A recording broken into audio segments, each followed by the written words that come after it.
அக்கா நீங்க அதனாலதான் கருப்பு லாஸ்ட் டைம் வந்து நீங்க யதார்த்தமா போட்டதுன்னு சொன்னீங்க. ரொம்ப தெளிவாக தெரிந்து வேண்டும் என்றே இந்த அரசு, மாநில அரசு இந்த பட்ஜெட்டை இன்று மாநில அரசினுடைய பட்ஜெட்டை தாக்கல் செய்கிறார்கள். நேற்று இது ஏதோ சாதாரண பத்திரிகை செய்தி அல்ல, அல்லது யாரோ எதிர்க்கட்சிகள் கூறுகின்ற குற்றச்சாட்டு அல்ல. அமலாக்கத்துறை மிக தெளிவாக தங்களுடைய அறிக்கையிலே கிட்டத்தட்ட 1000 கோடி ரூபாய் அளவிற்கு டாஸ்மாக் விற்பனையில் ஊழல் நடந்திருப்பதாக மத்திய அரசாங்கத்தினுடைய ஒரு மிகப்பெரிய அமைப்பு ஒரு அறிக்கை வெளியிட்டிருக்கிறார்கள். அந்த அறிக்கைக்கு பின்பாக மாநில அரசு தொடர்வதற்கான தங்களுடைய தார்மீக உரிமையை இழந்திருக்கிறது. இந்த பட்ஜெட் தாக்கல் பண்றது கூட இந்த அரசாங்கத்துக்கு எந்த விதமான அருகதையும் கிடையாது என்றே பாரதிய ஜனதா கட்சி நினைக்கிறது. 1000 கோடி ரூபாய் ஊழல் மட்டுமல்ல, சட்டம் ஒழுங்கு பிரச்சனை, தங்கள் நிர்வாகத்தின் மீது மக்களுக்கு ஏற்படுத்தி இருக்கக்கூடிய அதிருப்தி மற்றும் கோபத்தை திசை திருப்புவதற்காக ரூபாயினுடைய இந்திய அளவில் ஏற்றுக்கொள்ளப்பட்டிருக்கக்கூடிய ஒரு சின்னத்தை மாற்றி ரூபாய் என்று எழுதி பிரச்சனையை திசை திருப்ப மாநில அரசு முயற்சி செய்கிறார்கள். ஒவ்வொருத்தரும் இந்த நாட்டில் பதவி ஏற்றுக்கும் போது அரசியலமைப்பு சட்டத்தின்படி நடந்து கொள்கிறேன் என்று சொல்லித்தான் அத்தனை பேரும் உறுதிமொழி எடுத்துக் கொள்கிறோம்.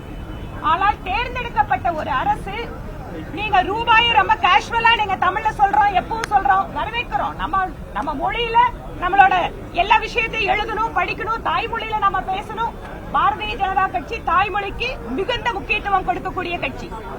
ஆனால் ஒரு மாநிலத்தினுடைய முதல்வர் நான் ரூபாய் சங்கத்தை போன வருஷம் போட்டேன், இந்த வருஷம் நான் மாற்றுகிறேன் என்று வெளிப்படையாக தன்னோட சமூக வலைதளத்தில் ஒரு கருத்தை பதிவிடுகிறார் என்றால் அவர் எடுத்துக்கொண்ட உறுதிமொழியை மீறுகிறார் என்று அர்த்தம்.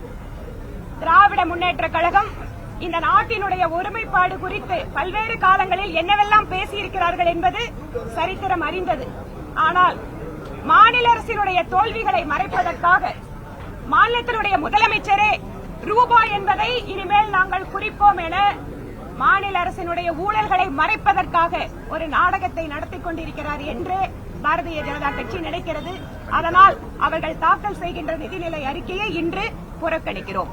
அந்த 1000 கோடி சொன்னீங்க, இது வந்து போன ஆட்சியில இருந்தே இதுதானே அமலாக்கத்துறைக்கு வந்திருக்குது, அதை சொல்லவே மாட்டேன்றீங்க.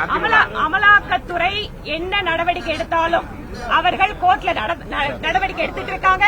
சட்ட ரீதியாக வந்து என்ன நடவடிக்கை போயிட்டு இருக்கோ அது போயிட்டு இருக்கு. அதிமுக பங்கு இருக்கு, அது சொல்லவே மாட்டேன்றீங்களா? நீங்க வந்து இன்னைக்கு வந்திருக்கக்கூடிய இந்த பிரச்சனையை முதல்ல அமலாக்கத்துறை நான் கேட்க வந்தேன்னா, அமலாக்கத்துறை தொடர்ந்து வந்து இதுக்கு முன்னாண்டு மட்டும் இல்ல, அமலாக்கத்துறை வந்தது காரணமே இருங்க.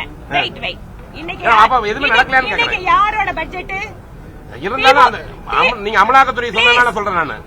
திமுக அரசினுடைய பட்ஜெட் இன்னைக்கு. நேற்று அமலாக்கத்துறை ஸ்டேட்மெண்ட் கொடுத்திருக்காங்க.